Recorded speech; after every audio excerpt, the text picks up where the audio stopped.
Select a 3D model to edit directly from the library. Launch the Blender integration process.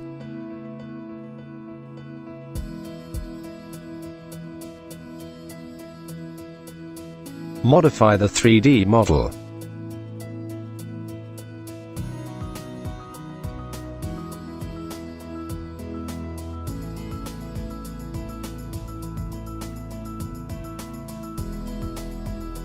Assign materials.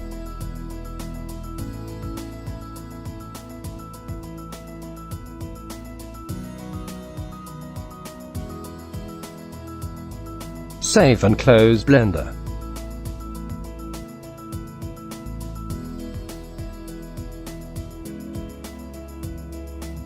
Your model is now updated in the library